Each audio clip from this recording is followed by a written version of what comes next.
এটা হলো সন্ধ্যাবেলা যাদবপুরের ক্যাম্পাস। আমরা ঠিক হোস্টেল থেকে বেরিয়েই আমি ক্যামেরাটা করছি।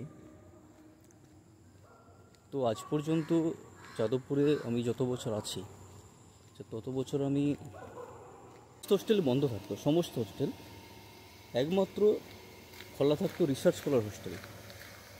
এবং এই রিসার্চ স্কলার হোস্টেল খোলা থাকার পেছনে অনেকগুলো কারণ থাকে। যেমন যারা গবেষণা করেন এদেরকে কন্টিনিউ একটা এক্সপেরিমেন্টের মধ্যে থাকতে হয়, একটা অবজারভেশনের মধ্যে থাকতে হয়। অনেকগুলো কেমিক্যালস থাকে, যে কেমিক্যালস নিয়ে যারা গবেষণা করে তাদেরকে সেই গবেষণার মধ্যে থাকতে হয়। অতএব 14-15 দিন বাদে এসে সেই অবজারভেশনটা আর হয় না। এই জন্য এমার্জেন্সি পারপাসে তারা তাদের দুর্গাপূজাকে, তাদের সংস্কৃতিকে স্যাক্রিফাইস করে তারা হোস্টেলে থাকে। তো হঠাৎ করে হাইকোর্টের সিঙ্গেল বেঞ্চের রায় যে যাদবপুরে সমস্ত হোস্টেল বন্ধ থাকতে হবে। সমস্ত হোস্টেল যাদবপুরে বন্ধ তো থাকেই বরাবরই, তাহলে এখানে কি শুধুমাত্র স্কলার হোস্টেলকে ইন্ডিকেশন করেছে?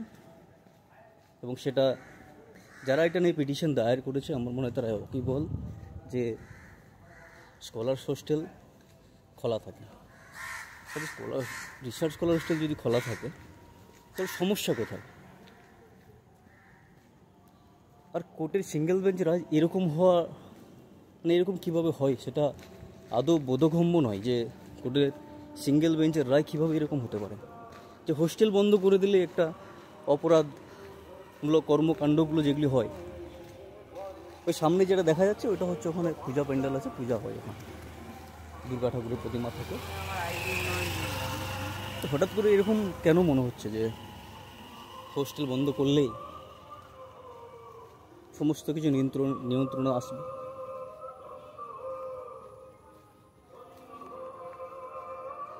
হোস্টেল বন্ধ করলে সমস্ত কিছু নিয়ন্ত্রণে আসবে এরকম কেন মনে হয়?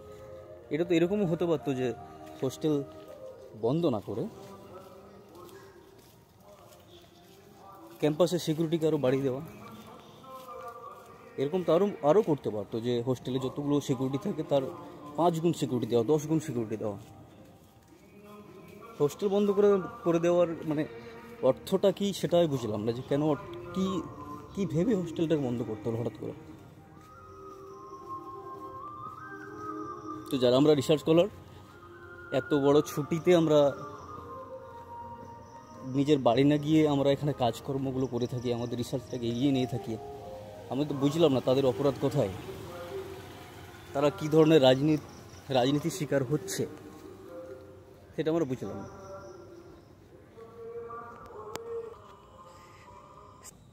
হোস্টেল বন্ধ করে দেওয়ার মানে কতখানি যুক্তি আছে হোস্টেলটা বন্ধ করে দেওয়ার, সেটা তো আমরা যারা স্টুডেন্ট আছি, রিসার্চ স্কলার হোস্টেলের গবেষক আছি, আমরা সেটা এখনও বুঝতে পারলাম না এটা কী ধরনের যুক্তি হতে পারে। অপরপক্ষে আমি আজকে লাস্ট ডে হয়তো আমাদেরকে রিসার্চ স্কলার হোস্টেলের গবেষকদের বলা হয়েছিল যে 26 তারিখ থেকে 48 ঘন্টার মধ্যে আমরা যেন হোস্টেল ছেড়ে দিই। তো এখনও সেটা হয়নি। 48 ঘন্টা পরেই হয়তো হোস্টেল আমরা বাধ্য হব ছাড়তে। আমাদের রিসার্চের কাজকে অনেক ব্যতি রেখে আমাদেরকে চলে যেতে হবে এখান থেকে কিছুদিনের জন্য। তো আমরা এতটা আসলাম, এতটা মানে আমার তো দুটো ক্যামেরা চলছে, একটা সামনে একটা পেছনে, এতটার মধ্যে আমি একটা সিকিউরিটিকে দেখতে পেলাম না। একটা সিকিউরিটি নেই, নট ইভেন আমি তো লোকজনও দেখতে পাচ্ছি না। দুর্গাপুজোর সময় ছুটিতে হোস্টেলে থাকে কারা? দুর্গাপুজোর সময় হোস্টেলে থাকে যাদের খুবই এমার্জেন্সি আছে তারা, আর দুর্গাপুজোর সময় ক্যাম্পাসে থাকে যারা স্টাফ কোয়ার্টারে স্যারেরা থাকেন। স্টাফ কোয়ার্টারে আরও গ্রুপ ডি, গ্রুপ সির সমস্ত ইউনিভার্সিটির কর্মীবৃন্দ থাকেন। তো এরা ছাড়া তো কেউ থাকে না। শুধুমাত্র হোস্টেলগুলোর ওপরেই কেন? আচ্ছা, আমি আরেকটা কথা বলি, মানে বিষয়টা কি,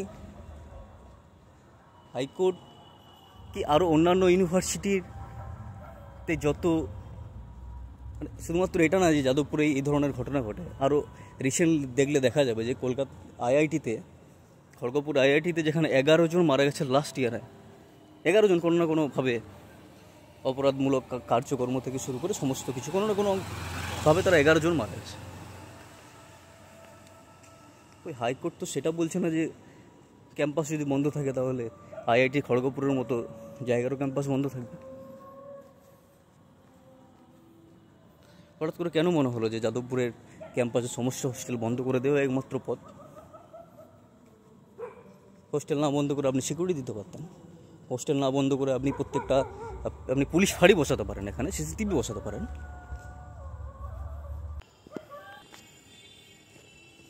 যাই হোক, এরকম হয়তো চলতে থাকবে, আমাদেরকেও মেনে নিতে হবে প্রত্যেকটা কাজেই। হোস্টেলার্সরা কিছু করে না। যতগুলো যাদবপুর ইউনিভার্সিটির যতগুলো লেটেস্ট ঘটনা ঘটেছে সবগুলোই বাইরে থেকে আসা বহিরাগতদের প্রভাবেই ঘটেছে। সেটা হোস্টেলাররা কোনোভাবেই যুক্ত না, আর সেটা বারবার হোস্টেলকেই দায়ী করা হয়। তো আমার মনে হয় এটা ঠিক করে নেওয়া দরকার, সেটা আশা করি ঠিক হবে।